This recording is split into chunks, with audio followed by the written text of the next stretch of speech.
Hello guys, welcome to my YouTube channel New Ways Learning. आज हम बात करने वाले हैं केबीएस पीआरटी 2018 के पेपर की, जो कि रीजनिंग का सेक्शन है, उसकी आज हम बात करने वाले हैं। तो आइए स्टार्ट करते हैं।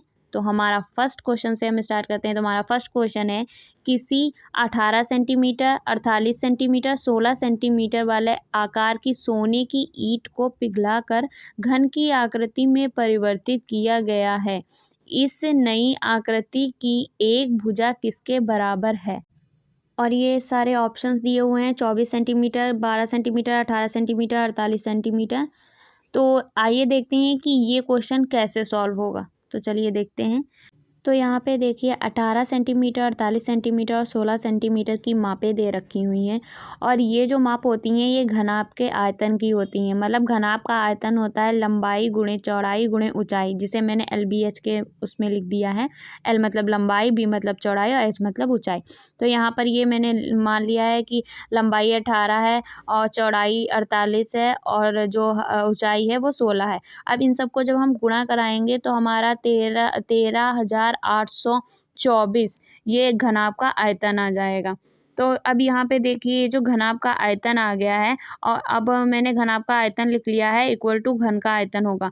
क्योंकि यहाँ पर देखिए कहा गया है कि सोने की ईंट को पिघलाकर घन की आकृति में परिवर्तित किया गया है। तो यहाँ पर जो घनाभ की आकृति है उसको पिघलाकर घन की आकृति में परिवर्तित किया गया है। मतलब घनाभ की कोई आकृति होगी उसको हम पिघला देंगे तो उसका आयतन और घन का आयतन बराबर ही होगा। जैसे कि मान लीजिए कि यहाँ पर ये पेन का कैप है, अगर मैं इसको अभी पिघला दूँ और इससे किसी और चीज़ को बनाऊँ, तब भी इसकी जो मात्रा रहेगी, इसकी जो क्वांटिटी रहेगी वो ही अगली चीज़ में बनेगी।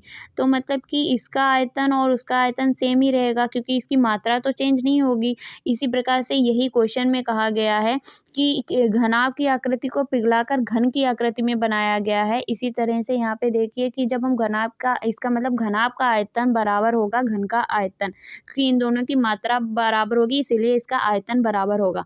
तो यहाँ पे देखिए घनाभ का आयतन निकल के आया है 13,824, और यहाँ पर घन का आयतन का फॉर्मूला होता है भुजा क्यूब। तो यहाँ पे देखिए अब मैंने भुजा को इधर लिख दिया, और जब हम क्यूब जो हम उधर करेंगे तो यहाँ पर क्यूब रूट लग जाएगा।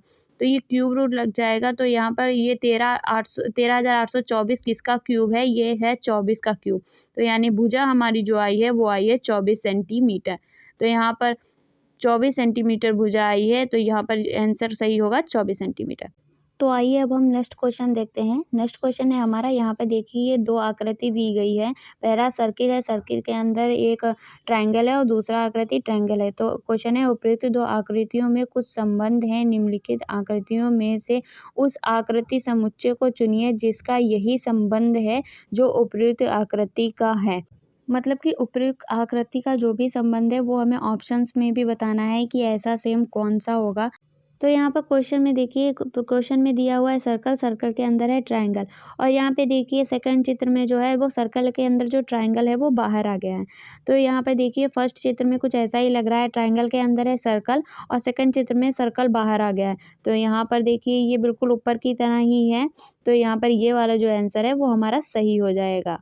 अब हम नेक्स्ट क्वेश्चन देख लेते हैं। नेक्स्ट क्वेश्चन हमारा है क्वेश्चन नंबर 3। तो यहाँ पे देखिए मैंने इंग्लिश और हिंदी दोनों भाषाओं में जो है वो क्वेश्चन लिखा हुआ है, क्योंकि आप लोगों को समझाने में यहाँ पर मुझे इंग्लिश में थोड़ी आसानी रहेगी, इसलिए मैंने इंग्लिश का भी लिखा हुआ है। तो क्वेश्चन नंबर 3 देख लेते हैं। कोई व्यक्ति घंटाघर के निकट खड़ा है, यह दक्षिण की ओर चलकर बिंदु P पर पहुंचता है जो कि घंटाघर से 8 किलोमीटर दूर है। यह बिंदु P से दाएं मुड़कर 6 किलोमीटर चलता है और Q पर पहुंचता है। बिंदु Q से या फिर दाएं मुड़कर बिंदु R पर पहुंचता है, और जो कि बिंदु Q से 10 किलोमीटर दूर है। बिंदु Q से या दाएं मुड़कर स्थान S पर पहुंचता है जो R से 6 किलोमीटर की दूरी पर है। अभी यह घंटाघर से कितनी दूर तथा किस दिशा में है? तो ये क्वेश्चन हो गया और ये इसके ऑप्शंस हैं। तो ये डिस्टेंस और डायरेक्शन का क्वेश्चन है। तो यहाँ पर सबसे ज़्यादा इम्पोर्टेंट है कि आपको डायरेक्शन पता होनी चाहिए। तो यहाँ पे देखिए मैंने आप लोगों को समझाने के लिए ये बनाया हुआ है। तो ये नोट पॉइंट इम्पॉर्टेंट है, तो कहीं पे आप नोट कर लीजिएगा। तो यहाँ पे देखिए ये 4 डायरेक्शन दी हुई है, नॉर्थ, साउथ, वेस्ट, ईस्ट। तो यहाँ पे देखिए इस पॉइंट से अगर हम ऊपर की तरफ जाएंगे तो यहाँ पे नॉर्थ होगा मतलब उत्तर, अगर नीचे की तरफ आएंगे तो साउथ होगा दक्षिण, मतलब नॉर्थ और साउथ हो गया। अब यहाँ पे देखिए सीधे हाथ की तरफ जब हम जाएंगे इस पॉइंट से तो यहाँ पर ये ईस्ट होगा मतलब पूरब, और उल्टे हाथ की तरफ जाएंगे तो यहाँ पे वेस्ट होगा मतलब पश्चिम। तो ये क्वेश्चन जो होगा वो इस डायग्राम के हिसाब से सॉल्व होगा। तो ये देखिए अब यहाँ पर ये हो गया नॉर्थ साउथ वेस्ट ईस्ट। तो यहाँ पे देखिए अब ये जो डॉट वाली लाइन मैंने खींची हुई है मतलब नॉर्थ और ईस्ट के बीच की जो दिशा होगी वो नॉर्थ ईस्ट कहलाएगी, ठीक है। और जो साउथ और ईस्ट के बीच की दिशा होगी वो साउथ ईस्ट कहलाएगी। अब ये जो साउथ और वेस्ट के बीच की दिशा होगी वो साउथ वेस्ट कहलाएगी, और अब ये जो नॉर्थ और वेस्ट के बीच की दिशा होगी वो नॉर्थ वेस्ट कहलाएगी। तो ये हमारी दिशाएं हो गई हैं, और ये मैंने पूरा डायग्राम के हिसाब से आपको बता दिया है कि ये कैसे। अब देखिए यहाँ पे कैसे क्वेश्चन सॉल्व होता है। तो यहाँ पे देखिए a man is standing near a clock tower, मतलब कोई व्यक्ति एक क्लॉक टावर के पास खड़ा है। तो यहाँ पे देखिए क्लॉक टावर को मैंने शॉर्ट में सीटी लिख दिया है, ठीक है। तो हाँ क्लॉक टावर को सिटी लिख दिया है। अब है he moves southwards to reach a point P. अब यहाँ पे देखिए साउथ वर्ड कहा गया है, तो यहाँ पे देखिए डायग्राम में साउथ जो है वो नीचे की तरफ है, मतलब कि क्लॉक टावर से नीचे की तरफ हमें आना पड़ेगा पॉइंट पी पर पहुँचने के लिए। और कितने 8 kilometre from the clock tower, मतलब 8 किलोमीटर नीचे आना पड़ेगा क्लॉक टावर से। तो यहाँ पे देखिए 8 किलोमीटर नीचे आ गए तो यहाँ पे पॉइंट पी हो गया, ठीक है। अब है from point P he turns right. अब यहाँ पे देखिए राइट मतलब कि अगर आप पॉइंट पी पर खड़े हो तो यहाँ पे देखिए आपका जो राइट हैंड होगा वो इस तरफ होगा और लेफ्ट हैंड होगा वो इस तरफ होगा। मतलब कि आप अगर ऐसे खड़े हो तो आपका सीधा हाथ मतलब राइट हैंड जो होगा वो इस दिशा में जा रहा है, पी के इस दिशा में जा रहा है, मतलब राइट दिशा में जा रहा है। तो मतलब कि यहाँ पर आपको राइट दिशा में ही बढ़ना है। देखिए ही टर्न्स राइट मतलब कि आपको इस दिशा में जाना है। He turns right the moves 6 kilometre to reach a point Q, मतलब कि आपको इस दिशा में राइट दिशा में 6 किलोमीटर जाना है पॉइंट क्यू तक पहुंचने के लिए। तो यहाँ पे देखिए 6 किलोमीटर तय करके आप पॉइंट क्यू पर पहुंच गए। अब क्वेश्चन में देखिए from Q he moves to right again, मतलब कि यहाँ पर आप क्यू पर खड़े हो, अगर आप क्यू पर पहुंच गए हो तो अब आपको क्यू से राइट की दिशा में मुड़ना है। तो यहाँ पे देख लीजिए, मान लीजिए कि आप यहाँ पे खड़े हो तो आपका जो राइट हैंड होगा वो इस दिशा में होगा और लेफ्ट हैंड जो होगा वो इस दिशा में होगा। तो यहाँ पे देखिए राइट हैंड जो है वो सी इस दिशा में है, तो हमें यहाँ पे देखिए he moves to the right again, मतलब हमें क्यू से राइट दिशा में बोलना है। तो आप अगर इस पोजीशन में खड़े हैं तो आपका जो होगा वो राइट हैंड इधर होगा, मतलब आपको इस दिशा में मुड़ना है। तो इस दिशा में मुड़ना है। तो यहाँ पे देखिए क्वेश्चन में कहा गया है and reach a point R 10 kilometre from Q, मतलब आर तक पहुँचने के लिए आपको 10 किलोमीटर और चलना पड़ेगा। तो यहाँ पे देखिए यहाँ पे आर पर पहुँच गए, फिर है from R he turns right. अब मान लीजिए आप यहाँ पे खड़े हैं तो आपका राइट हैंड इस दिशा में होगा, लेफ्ट हैंड इस दिशा में होगा। अब देखिए from R he turns right, मतलब कि आपको इस पोजीशन पे आप अगर खड़े हैं आर पोजीशन पे 10 किलोमीटर यहाँ पे चलने के बाद अगर आप आर पोजीशन पे खड़े हैं तो यहाँ पे देखिए अब आपका राइट हैंड जो होगा वो इस दिशा में होगा, मतलब आपको आर से अब इसी दिशा में जाना होगा। And reach a spot S 6 kilometre from R, मतलब आर से एस तक पहुँचने के लिए आपको 6 किलोमीटर और चलना पड़ेगा। तो आर से एस की दूरी यहाँ पर हो गई 6 किलोमीटर, ठीक है। अब क्वेश्चन में देखिए how for and which direction he is from the clock tower, मतलब क्लॉक टावर से वह कितनी दूरी पर है और किस दिशा में है ये हमें बताना है।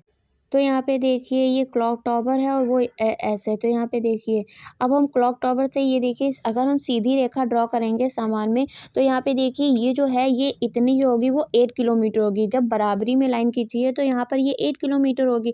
तो अब यहाँ पे देखिए 10 किलोमीटर से अगर हम 8 किलोमीटर घटाएंगे तो ये जो बची हुई दूरी है वो 2 किलोमीटर होगी, मतलब नीचे वाली 8 किलोमीटर होगी क्योंकि इस दूरी के समांतर हमने लाइन खींची है तो ये 8 किलोमीटर होगी और वो 2 किलोमीटर होगी। अब इसके सेम सामने वाला जो है ये भी तो 2 किलोमीटर होगा, तभी तो पूरा 10 किलोमीटर होगा जाके। तो यहाँ पे देखिए 2 किलोमीटर, अब देखिए कितनी दूरी पर है तो ये 2 किलोमीटर की दूरी पर है क्योंकि देखिए क्लॉक टावर से इसकी दूरी 2 किलोमीटर की दूरी पर है, ठीक है।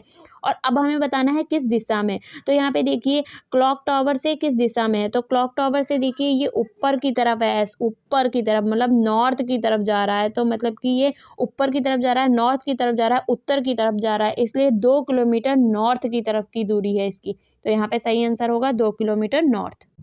तो ये क्वेश्चन मैंने समझाने की आप लोगों को पूरी कोशिश की है। आई होप आप लोगों को समझ में आ गया होगा। तो अब हम नेक्स्ट क्वेश्चन देखते हैं। नेक्स्ट क्वेश्चन है हमारा, नीचे दिए गए 4 शब्दों में से एक शब्द अन्य 3 से भिन्न है, उस विषम शब्द को चुनिए। मतलब कि हमें विषम शब्द को बताना है। तो यहाँ पर ऑप्शन है सफ़ेद, लाल, पीला, नीला। तो यहाँ पे ये देखिए, यहाँ पे लिखा है मैंने विवग्योर। मतलब कि यहाँ पर विवग्योर मतलब कि ये जो इंद्रधनुष के 7 रंग होते हैं उनका रंग मैंने यहाँ पे लिखा है, ठीक है। और इन 7 रंगों में कहीं पर भी सफ़ेद मतलब वाइट रंग नहीं आया है, तो इसलिए यहाँ पर जो होगा हमारा राइट आंसर होगा सफ़ेद। मतलब विषम रंग यहाँ पर है, विषम शब्द है यहाँ पर सफ़ेद। क्योंकि लाल, पीला, नीला अगर आप देखें तो ऐसे भी बोल सकते हैं लाल, पीला, नीला, पर सफ़ेद जो है वो सबसे भिन्न है, इसीलिए यहाँ पे राइट आंसर सफ़ेद होगा। नेक्स्ट क्वेश्चन है हमारा ब्लड रिलेशन का। तो यहाँ पे देखिए, मैंने यहाँ पर अगेन इंग्लिश और हिंदी दोनों में ही लिखा हुआ है क्वेश्चन। तो यहाँ पे देखिए, स्टार्ट करते हैं। तो सबसे पहले हिंदी में क्वेश्चन देख लेते हैं। यहाँ पे देखिए, इंद्र एक पुरुष तथा सहज एक स्त्री है। सहज की माता इंद्र की माता की बहन की बेटी है। सहज का इंद्र से क्या संबंध है, ये हमें बताना है। और यहाँ पे ये देखिए ऑप्शन भी दिए हुए हैं, ठीक है। तो सबसे पहले हम जान लेते हैं कि ये कैसे बनाएंगे। तो इसे आप अगर डायग्राम के थ्रू बनाएंगे तो आपके लिए बहुत ही ज़्यादा आसान रहेगा। तो यहाँ पे देखिए, मैंने यहाँ पे ये नोट पॉइंट जैसे ही इम्पोर्टेंट पॉइंट है वो लिखे हैं। तो यहाँ पे देखिए मेल के लिए जो है, मेल के लिए मतलब पुरुष के लिए या तो आप प्लस का साइन से प्रदर्शित कर सकते हैं या तो आप बॉक्स बनाएंगे स्क्वायर वाला, ठीक है। और यहाँ पे देखिए फीमेल के लिए या तो आप माइनस के साइन से प्रदर्शित करेंगे या तो आप सर्कल बनाएंगे, ठीक है।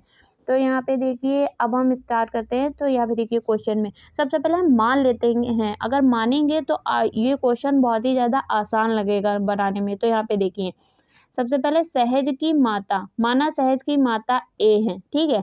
फिर है इंद्र की माता, इंद्र की माता हमने मान लिया बी है। फिर है इंद्र की माता की बहन, तो इंद्र की माता की बहन मान लिया हमने सी है, ठीक। तो यहाँ पे देखिए, अब क्वेश्चन में इंद्र एक पुरुष है, ठीक है, मतलब इंद्र इज अ मैन। तो यहाँ पे देखिए, सबसे पहले हम इंद्र को आई से डिनोट करेंगे, इंद्र लिख देंगे। अब मेल के लिए हमें स्क्वायर बॉक्स मतलब वर्ग वाला बॉक्स चाहिए, इसके लिए मैंने वर्ग वाला बॉक्स बना दिया इस पे, ठीक है, जिससे पता चले ये मेल है। सहज इज अ वुमेन, तो सहज को हम बाद में देखेंगे। तो यहाँ पे देखिए, Sahaj mother is daughter of Inder's mother sister. मतलब कि सहज की माता इंदर की माता की बहन की बेटी हैं। तो यहाँ पे देखिए, इंदर की माता जो है वो बी से डिनोट किया हमने। तो यहाँ पे देखिए, इंदर की माता है तो वो बी से होंगी, फीमेल है, इसलिए हमने सर्कल बनाया। और इंदर की माता है तो उससे ऊपर ही रहेंगी, इसीलिए हमने इसे ऊपर बनाया। और यहाँ पे बॉन्ड जैसे लगा दिया मैंने, जैसे केमिस्ट्री वगैरह में रिलेशन दिखाने के लिए बॉन्ड लगाते हैं, वैसे ही मैंने यहाँ पर ये बॉन्ड लगा दिया है, ठीक है। अब यहाँ पे देखिए, इंदर की माता की बहन। अब इंदर की माता की बहन हमने यहाँ पे देखिए, इंदर की माता की बहन को माना है सी।